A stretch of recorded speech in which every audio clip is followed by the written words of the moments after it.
Hello everyone, my name is Dr. Carlo Ojeda. I am an emergency physician and I have a special interest in the subject I'm going to talk to you about today. But before you know why I have a special interest, let's talk about it. Today is World Encephalitis Day, an awareness day to the diagnosis and the illness of encephalitis. What is encephalitis? Encephalitis is an inflammation or swelling of the brain, as opposed to meningitis, in which the surface of the brain is affected, as opposed to myelitis, in which the white matter part of the brain is affected. In encephalitis, the whole brain, even the meninges, the brain tissue, the middle part of the brain, everything is swollen and inflamed. Here in the next picture, I'll show you a picture of some inflammation, swelling, and redness of the brain.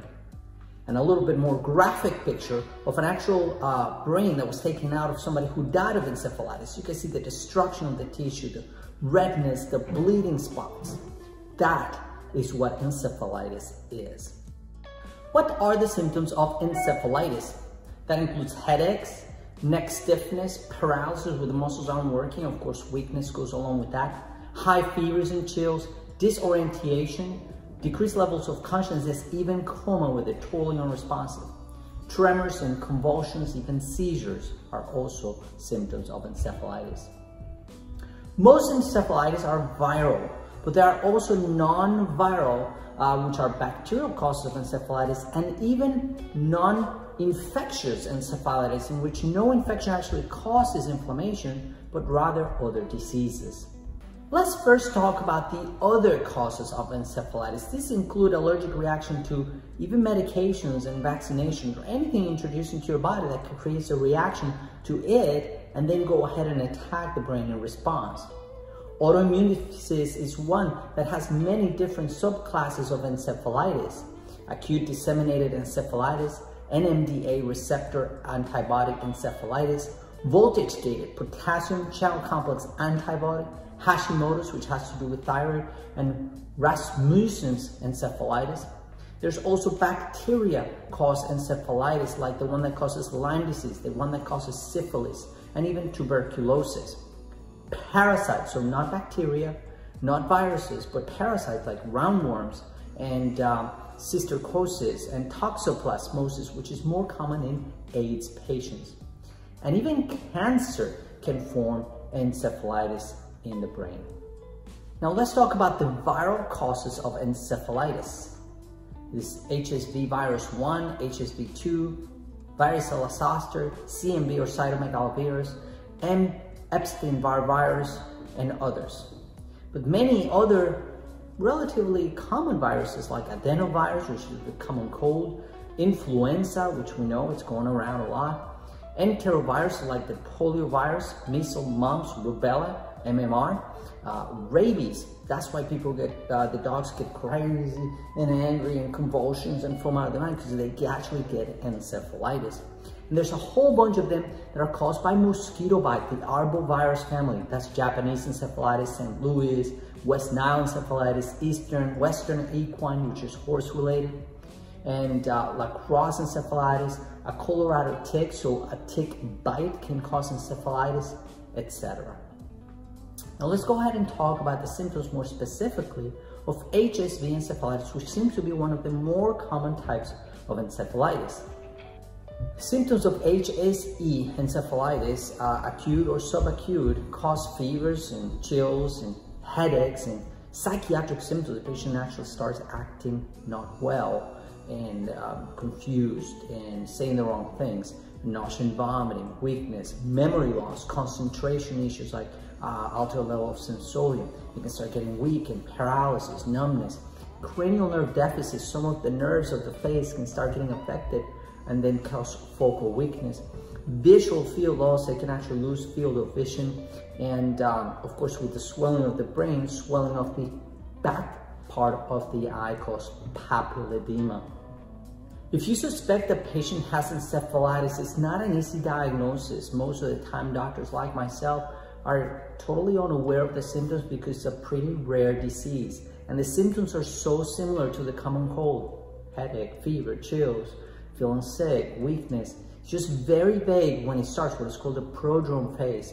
until it starts showing up with seizures, confusion, altered sensorium. We're really not thinking about encephalitis.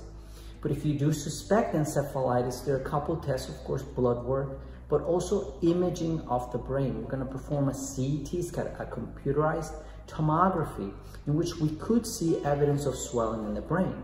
But an MRI, a magnetic resonance imaging, will show far more detail, and you can see way more of the fire of this disease, the inflammation across the brain tissue. As long as the patient doesn't have evidence of increased intracranial pressure, a lumbar puncture can be performed, in which a needle is put in the back of the spine, fluid is drawn, and then analyzed for the virus. This can be done through PCR and different kind of techniques. Antibody testing for if you think it's autoimmune encephalitis, and cultures if you think it's bacterial, parasite, and so on. So at the beginning of the video, I said that I have a special interest in encephalitis, and this is because 4 years ago now, in December, so a couple months before now, my wife got encephalitis.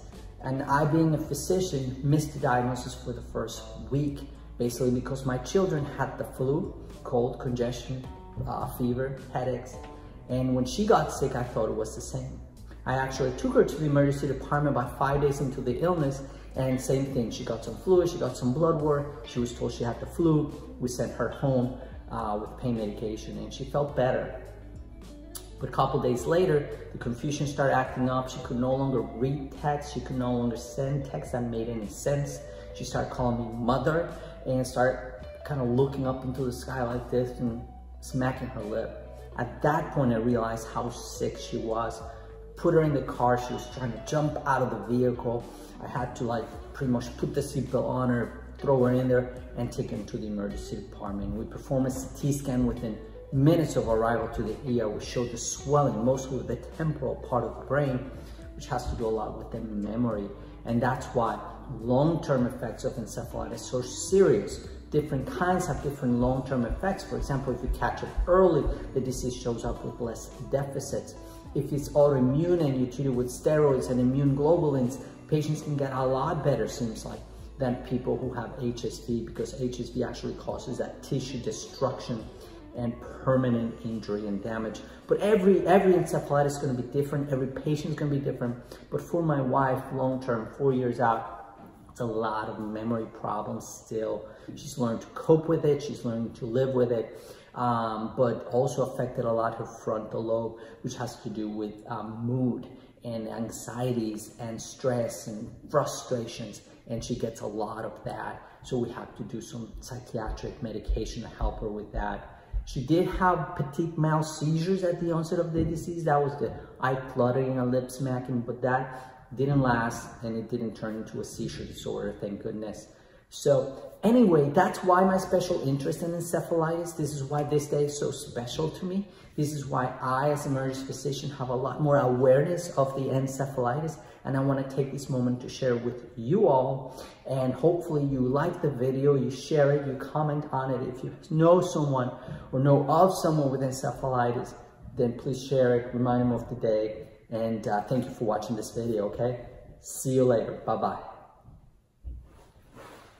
Hey, my name's Leanne. I'm checking in with Thynergy. I've been on it for 4 months now, and I am continuously still losing weight. I have a lot more energy. My dog's super happy because he gets to go on a lot more walks, and we actually did a 8-mile hike last weekend, which was a lot of fun. Looking for a great way to cut weight and look great? Well, it's time to check out Thynergy. Available exclusively from Amazon, Thynergy is America's top weight loss supplement. This elite fat-burning formula turns your body into a calorie-burning furnace. Thynergy, you guys are helping people lose weight. This is a shout out to the team at Thynergy. Thynergy. To all the crew at Thynergy, I wanted to just tell you guys to keep losing all the weight. You're doing amazing, and congrats on hitting your goals. I highly recommend Thynergy. I think you should give it a shot.